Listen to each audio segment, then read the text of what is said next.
Hi everyone, today I want to show you how to set up a read-only user account with an existing Neo4j database. Now to do this, you need the Manage Roles Cypher Administration Command ability, and this is only allowed in Aura Business Critical, the Virtual Cloud instances, and any Enterprise Edition. If you were to go to Neo4j's pricing page, that would exclude Aura Free and Aura Professional, but would include Aura Business Critical here on the right, and then down here any of the virtual dedicated cloud instances. And if you were running locally using Neo4j Desktop, that also includes Neo4j Enterprise. What I'm going to do is show you how to set up this user account in Desktop first, and then I'll do it in an Aura Enterprise account. So what we have here is Neo4j Desktop. This is the dashboard you'll get when you first load up. You may have no existing databases. If you want to create one, just go here on the right. Click on create a local DBMS, or you can even connect to an Aura instance. But that instance will have to be, again, business critical or enterprise or dedicated cloud instance for this process to work. Okay, so I'm going to open up this database. To run the Cypher commands that add users, you're going to have to switch from the default database, Neo4j, and switch over to the system database. There are two ways to do this. You can go here in the this database tab and click on system. So this toggle will switch you between the available databases. Or if this is closed, you can also do use system right in the browser, and it will switch to the system database.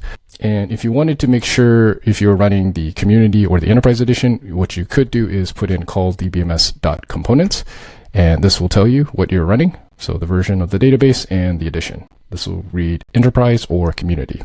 To create the user, now we can run one combined Cypher command, which will look like this. But what I'm going to do is I'm going to run this in stages so I can talk through what exactly it's doing.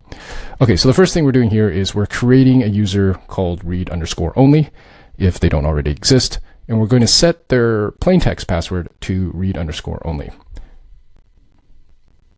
Okay, so that should work. And we can double check by doing show users. So we can see here we have the default Neo4j user, which is created for all new instances. And then this is the read-only user that we just created. You'll notice here in the roles, it just says public, and then the password change is required true. So what we want to do is we want to add in a read-only role here. By default, the password change required is set to true, which means when this user first logs into the database, they will be prompted to change the password. This may be a blocker if you're accessing this database programmatically through an SDK or via an API. So we want to switch this to false. To do that, just use the alter user command. So alter user, the account name, in this case it's read_only, and then we're also going to set the password change to not required. Okay, so now if we run show users again, we can see this flag has been switched to false. Great. Last thing we need to do is add in a read-only role. If you run show roles, this will display all the current roles that are available to you. And down here on the bottom, reader, this is a default read-only role. So we're going to use that to assign to our read-only user. And to do that, we're just going to use the command grant role reader to read-only. We'll run this. Great. So now we can double check by going show users again. We can see the reader role has been added and the password again is set to false. We can test this real quickly. So I've got a Claude Desktop instance using the Neo4j MCP Cypher server connected to this local instance. And you can double check that by going to settings, developer edit config, open this. And we can see here that this is targeting my local desktop instance, already set up to use read-only user and the read-only password. Okay, so I'm going to ask Claude to just add an arbitrary node, which is going to prompt a write command at some point. So first thing we got to read, this should go through. Okay, great, it was able to read. Now it wants to do a write, and this should be blocked. Great, awesome. So Claude is unable to access, so not able to write. So if you're using Claude Desktop and you see some permission issues, just restart Claude, and that has cleared it up for me in the past.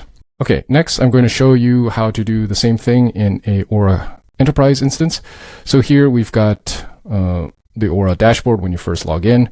So find the database that you want to configure this read-only user for. Click on connect here and then go to query. Or alternatively, you can just go to query here and then connect to the database. Either way, you will end up in the same spot.